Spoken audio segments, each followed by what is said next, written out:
So I was, I know how tough it was when I was a kid. You tried to get into 3 colleges. Each time they rejected you. No, I tried. There's examination that young people, if you want to go university, you have to take the examinations. So I failed 3 times. But a lot of fail. I failed for funny things that I failed a key primary school test for 2 times. And I failed 3 times for the middle schools. And you will never believe in Hangzhou, my city, there's only 1 middle school that lasts only 1 year. It was changed from primary school to middle school because our graduates of our school, no middle school accept us because we were too bad. Yeah. They would become a middle school. What effect did it have, though, being rejected? Well, I think we have to get used to it. We're not that good. Even today, we still have a lot of people reject us. I think when I graduate from universities, and before I, for 3 years, I tried to fill in the universities. So I applied jobs for 30 times, got rejected. I went for a police, they said, no, you're not good. I went to even the KFC. When KFC came to China, come to my city, 24 people went for the job. 23 people were accepted. I was the only one guy.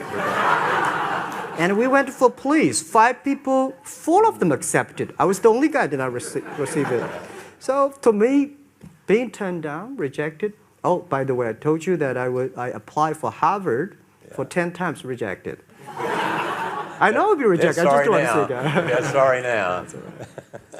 10 times you wrote them and said, I'd like to come to Harvard. Yeah. And then I told myself, someday I should go teach there, buddy. I think that can be arranged. There's nothing worse than being stupid. Nothing. I mean, being broke is bad, but being stupid is awful. And what's really bad is being broke and stupid, right? That's about the end of the world. I mean, there isn't anything much worse than that. Unless you're sick. Sick, broken, stupid. I mean, that is it, right? There's nowhere else to go. So make sure you get the information. It's key. You don't have to like it, but learn it. The talent story. Interesting story if you haven't read it in a while. Just review it. It's a good story. An ancient story. It says there was a master with 3 servants. He got them together one day, and he said to the 3, I've got these talents. And in those ancient days, a talent was a measure of gold. And he said to the 3 servants, take these talents and see what you can do with them while I'm gone. He said, I'm taking a journey and I'll be gone for a while. When I come back, we'll get together, go over the book, see how you did. He said, here's 5 of these talents for you. 5. Here's 2 of them for you. 2. And here's 1 for you. 1. The master said, take those talents, see what you can do with them. When I come back, we'll get together, we'll go over it all. The servant said, okay, master takes off. According to the ancient story, the master comes back from his trip.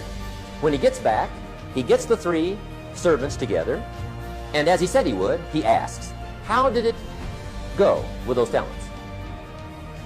You were 5. What happened? That servant said, well, I took the 5 talents you gave me, and I put them to work. A little shaky at first, but he said things finally got rolling. And he said, I poured it on. And he said, my talents grew to 7, 8, 9, 10. He said, I doubled my talents from 5 to 10. Books will show. Master said, one heck of a job. Or something like that. He said, I gave you 2 talents. What happened? That servant said about the same thing happened to me. I put those 2 talents to work, poured it on, they grew to 3 and then to 4. He said, I doubled my talents from 2 to 4. Books will show. Master said, well done. He said, I gave you 1 talent. What happened? That servant said, well, I took the talent you gave me, and I carefully wrapped it, and I dug a hole and buried it. And camouflaged it, I suppose, so nobody would steal it. And he said, fortunately, nobody got it. And he said, I knew you were going to be here today, so I dug it up. Here it is, safely wrapped. I did not lose it while you were gone. According to the ancient story, the master said, take that talent away from him and give it to the man that's got 10. Now you might say, well, I don't like that arrangement. The poor guy's only got 1 talent. He's already got 10. It ought to be more even. Remember, I didn't ask you to like it. But this one I would ask you to learn, because it simply means whatever you do not employ, you forfeit. Whatever you don't use, you lose. Lack of use causes loss. If you tie your arm to your body, leave it there long enough, you'll never use it again. It's over for the arm. Now, it may not be over, but it's over for the arm. The only way to keep the use of this arm is what? Keep using it. If you quit, you lose automatically. They don't bring it up for a vote. You lose automatically when you quit. Now, the same thing that goes for your arm goes for your brain, mentality. The same thing goes for all the human virtues. Ambition, unused, declines. Strong feelings, unused, diminish. It doesn't grow, it diminishes. Faith, unused, decreases. It's a law. Vitality, unused, diminishes. Energy, unused, decreases. The guy says, well, I'm going to save up my energy. You can't do that.